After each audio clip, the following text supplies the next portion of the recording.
ఆధ్యాత్మిక బంధువులకు నమస్సులు.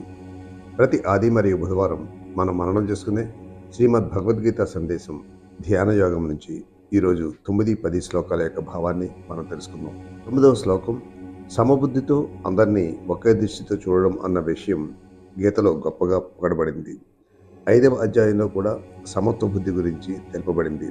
సుహృన్మిత్ర, శ్రేయోభిలాషి అయిన స్నేహితుడు, ఉదాసీన, దేనికి చెదరనివాడు, మధ్యస్థ, అన్నిటికీ ఒకే విధంగా ఉండేవాడు, ద్వేష్య, ద్వేషించేవారిని, బంధు, బంధువుని, సాధు, మంచివారిని, పామేషు, పాపం చేసిన వారిని, సమబుద్ధి, ఒక దృష్టితో చూడడం, విశిష్యతే, గొప్ప సంగతి.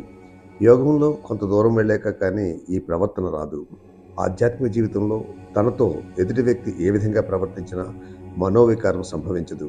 అతనికి చీమ కుట్టినట్లుగా ఉంటుందంతే. అద్భుతమైన దాంతో అతనికి పరిచయం ఉన్న కారణంగా గొప్ప ధైర్యం కలుగుతుంది. ఆ పరిస్థితిలో చిన్న విషయాలు, పెద్ద సంగతులు ఏవి అతని ప్రశాంతతను చెరచలేవు. అదే ప్రాపంచికతలో ఉన్నట్లయితే ఏ చిన్న సంగతి అయినా అతని ప్రశాంతతను చేరుస్తుంది.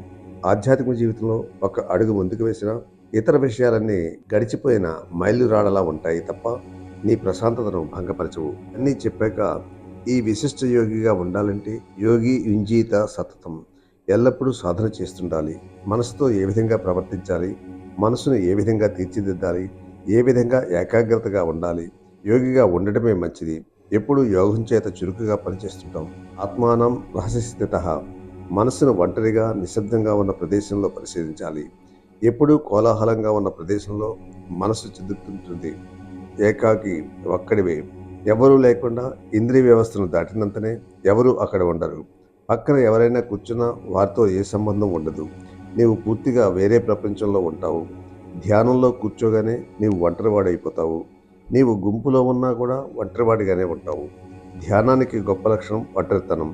భార్య, భర్త, పిల్లలు వారు ధ్యానం చేస్తున్నప్పుడు వారు భార్య, భర్త, పిల్లలుగా ఉండరు. వారు వేరువేరుగా ఉంటారు. ఎవరి ప్రపంచంలో వారు ఉంటారు. అది ఒంటరిగా ఉండడం, ఒంటరితనాన్ని ఆనందంగా అనుభవించడం గొప్ప అనుభవం. నిజానికైతే అతను ఒంటరిగా ఉండకుండా తన యందు ఉన్న అద్వితీయమైన దైవ సాంగత్యంలో ఉంటాడు.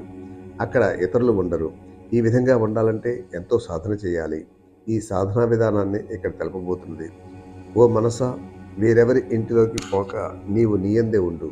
ఇక్కడ నువ్వు నేనే ఉందాం, వేరెవరిని ఉండనివ్వద్దు అని శ్రీరామకృష్ణులు పాడేవారు. ఇది చాలా ఉన్నతమైన మానసిక స్థితి. మనం దానిలోనికి వెళ్తున్నాం. నిత్య సాధనతో, నీతి నియమాలతో మనం ఉత్తమ మార్గంలో ముందుకు వెళ్తాం.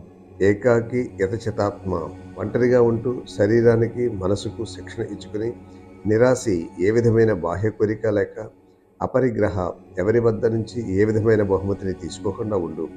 పతంజలి యోగ సూత్రాల్లో కూడా ఎవరి వద్ద నుంచి ఏ వస్తువును తీసుకోవద్దన్నది చెప్తారు. ఈ మార్గంలో ఏ విధమైన వస్తువులు మనకు సహాయపడవు. ఎవరికైనా కానీ డబ్బుని, వస్తువుల్ని ఇవ్వగలుగుతారు, కానీ వారి అవసరం మనకు ఏమీ ఉండదు. అందువల్ల అపరిగ్రహ, ఏమీ తీసుకోకపోవడం అన్నది తనంతట తానే వస్తుంది. నాకేం వద్దు, నాకేం వద్దు అనగలగడం గొప్ప లక్షణం. నేను కోరికలు పెంచే వాటిని వెతకడం లేదు. నేను వేరే గొప్పదాన్ని వెతుకుతున్నాను కాబట్టి నిరాశీరా పరిగ్రహ, నాకు వేరే ఏమీ అక్కర్లేదు. 11వ శ్లోకం యొక్క భావాన్ని వచ్చే వీడియోలో మనం తెలుసుకుందాం.